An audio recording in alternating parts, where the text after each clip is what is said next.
Most gardeners ruin their raised beds before the first harvest by trusting untreated wood and hoping soil microbes will, behave. They won't.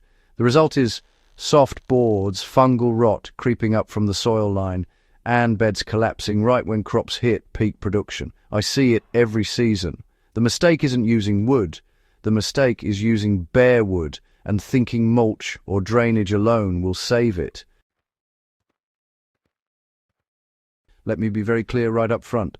Soil is biologically aggressive. It is wet, alive, acidic in places, and packed with organisms that see untreated wood as food. If your garden bedboards are in constant contact with soil and moisture, they will rot unless you actively protect them. Today I'm walking you through a homemade, natural treatment I've tested across raised beds, in-ground borders, greenhouse benches, and even around hydroponic frames where humidity stays high year-round. This is not folklore. This is not a quick wipe-on oil and pray situation. This is a system that slows biological decay dramatically without poisoning your soil. Most advice tells you rot happens because of water alone. That's only half true. Water enables microbes, but it's fungi and bacteria that actually digest the wood fibers. When untreated pine or fir touches soil, fungal spores colonize it within weeks. Once established, they never leave as long as moisture is present. Pressure-treated lumber solves this by using copper compounds that kill fungi. The problem is that those compounds leach. Even modern treatments still introduce metals into soil. I don't use them around food crops, especially root vegetables or herbs I harvest weekly. Natural rot resistance doesn't come from sealing wood like plastic. It comes from making the wood hostile to fungal growth while still allowing it to breathe. What actually works is changing the chemistry of the wood, not coating it. The treatment I rely on combines boron salts and oil. Boron disrupts fungal metabolism. It doesn't just repel them, it shuts them down. It's been used for decades in timber framing, boat building, and greenhouse construction. When used correctly, it binds inside the wood fibers instead of sitting on the surface. The oil component does something equally important. It slows water movement in and out of the wood. That drying cycle is what cracks boards and opens pathways for decay. Together, boron and oil create an environment fungi can't tolerate. This isn't theory. I have raised beds treated this way that are over 8 years old and still structurally solid at the soil line. I start with borax or boric acid, both readily available. For garden use, I prefer borax because it dissolves more gently and is easier to control. I dissolve 1 cup of borax into 1 gallon of very hot water. It must be hot. Cold water won't fully dissolve it, and undissolved crystals won't penetrate the wood.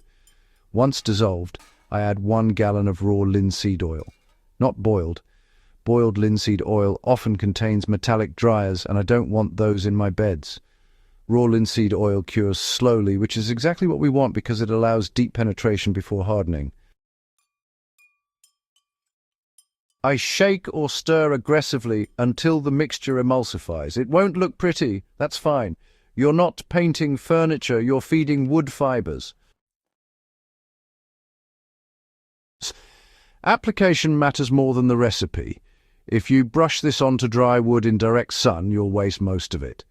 The wood will flash dry and seal itself before the boron moves inward.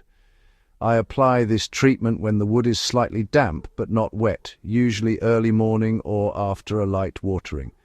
That moisture opens the wood pores.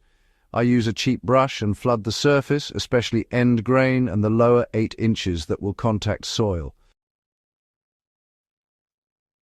On new beds, I apply 2 coats over 2 days. The first coat disappears fast. The second lingers.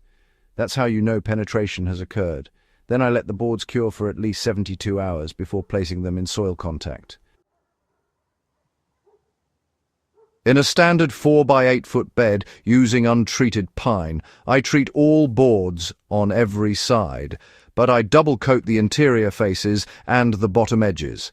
Those areas see the most moisture and microbial pressure. Once installed, I still use a physical barrier where possible. A thin layer of gravel under the boards or a strip of landscape fabric reduces direct soil contact. The treatment does the heavy lifting, but stacking protections always extends lifespan. In beds treated this way, I've seen zero softening at the soil line after multiple wet seasons. People assume hydroponic setups don't need wood protection because there's no soil. That's wrong. Constant humidity is even worse. I've used this same treatment on wooden NFT frames and vertical towers where condensation never stops. The boron prevents mold growth even in enclosed greenhouses. The oil slows swelling and warping. In these environments, I apply a third coat because there's no soil to absorb excess oil. Everything stays on the wood. After curing, the surface is dry to the touch and does not smell. That's important in enclosed systems. This is where misinformation spreads fast. Yes, boron is a micronutrient. Yes, too much is harmful to plants. The key detail is that boron bound inside wood fibers does not migrate into soil in meaningful amounts. I've soil-tested beds treated this way multiple times. Boron levels remain within normal agricultural ranges. This treatment uses grams of boron locked into cellulose, not soluble fertilizers dumped into soil. If you're still cautious, keep the treatment below soil grade and avoid direct soaking of treated wood with irrigation. That's just good practice anyway. Beeswax coatings crack. Pure oils wash out. Vinegar does nothing. Charring works but weakens thin boards over time. Plastic liners trap moisture and accelerate rot instead of preventing it. This boron oil system works because it targets the biology causing decay instead of pretending water is the only enemy. I wouldn't use this on decorative garden furniture or anything meant to be refinished frequently. It's a functional treatment, not a cosmetic one. I also wouldn't use it on wood that's already soft. Rot is not reversible. Start with sound wood, treat it properly, and you buy yourself years of structural stability. Replacing garden beds every few seasons is wasted time, wasted money, and unnecessary disruption to soil biology. If you're serious about growing food long-term, protecting your infrastructure matters just as much as feeding your plants.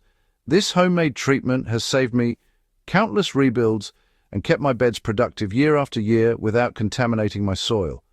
If you found this useful and you care about growing better food with practical, tested knowledge, subscribe to Gentle Herb Gardening. Share this with someone rebuilding beds right now. Strong gardens start with foundations that last.